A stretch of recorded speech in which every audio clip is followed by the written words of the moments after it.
I want to thank the Focused Ultrasound Foundation for the opportunity to present our work titled Multimodal Intraoperative Lesion Characterization after Focused Ultrasound Thalamotomy.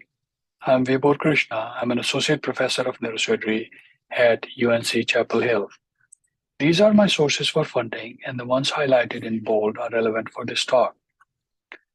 Focused ultrasound ablation of the ventral intermediate nucleus is FDA approved. Since its regulatory approval, more than 5,000 focused ultrasound treatments have been performed worldwide. There remains a significant interest in patients to pursue this treatment. Outcomes after focused ultrasound ablation of VIM are heterogeneous.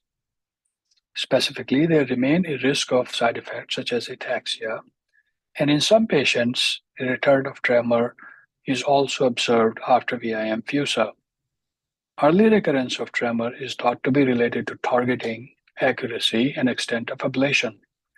Delayed recurrence may be related to lesion size, reorganization, and potentially disease progression. These observations underscore the need to accurately characterize the lesion volume and location and has implications for patient outcomes. The existing methods for lesion characterization have limitations. On the left-hand panel is a T2 weighted image of a patient who underwent focused ultrasound ablation a few hours ago, which shows a lesion volume circumscribed with this black line in the region of ventral thalamus. On the right-hand side is a panel of T2 weighted image in the same patient at 24 hours, which shows a significant increase in lesion size and surrounding vasogenic edema.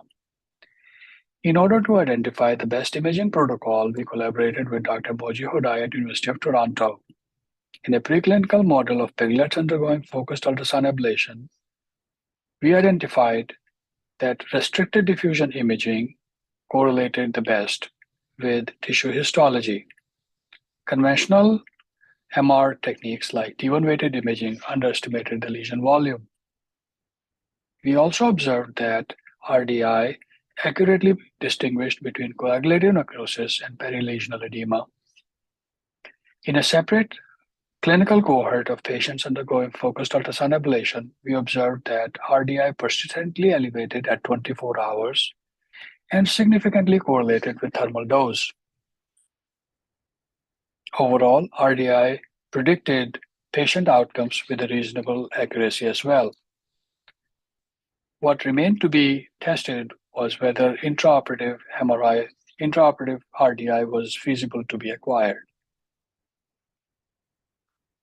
In this project, we asked two interrelated questions: whether RDI can reliably detect focused ultrasound lesion volume and locations intraoperatively, and whether RDI can predict delayed clinical outcomes. This work was recently published in Journal of Neurosurgery. For this project, we enrolled consecutive patients who underwent focused ultrasound ablation and implemented a multimodality intraoperative imaging protocol, which included T2 weighted imaging, diffusion magnetic resonance imaging, and intraoperative thermography.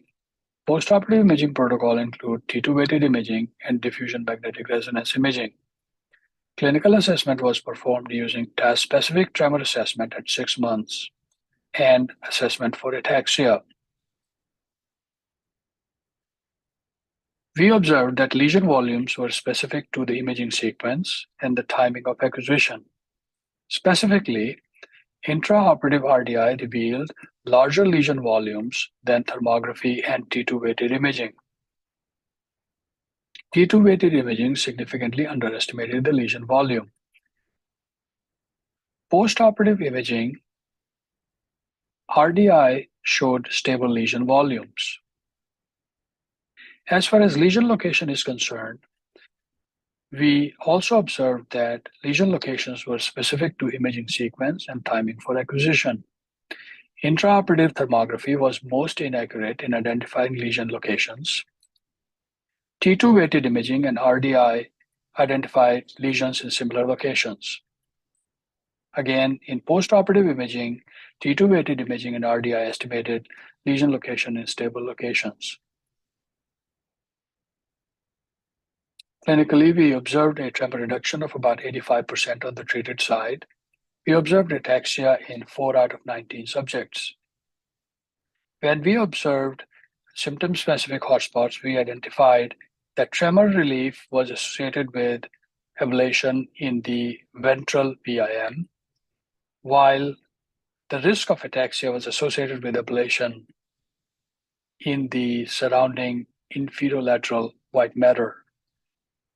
There were no differences in lesion volume between tremor relief and patients with and without ataxia. Specifically, tremor relief was associated with ablation of the dentatorubro-thalamic tract, while risk of ataxia was associated with the ablation within the corticospinal tract. Overall, using multimodality approach, we were able to characterize focused ultrasound lesion intraoperatively. We identified that T2-weighted imaging has limitations, specifically in terms of identifying the accurate lesion volume, and thermography is inaccurate in identifying lesion locations. RDI reliably estimated lesion volume and location. Using intraoperative RDI assessment, we identified that tremor relief was associated with ablation within ventral VIM, while ablation of the adjacent inferolateral white matter resulted in risk of ataxia. Future efforts are directed to implement this real-time lesion characterization with RDI. Thank you.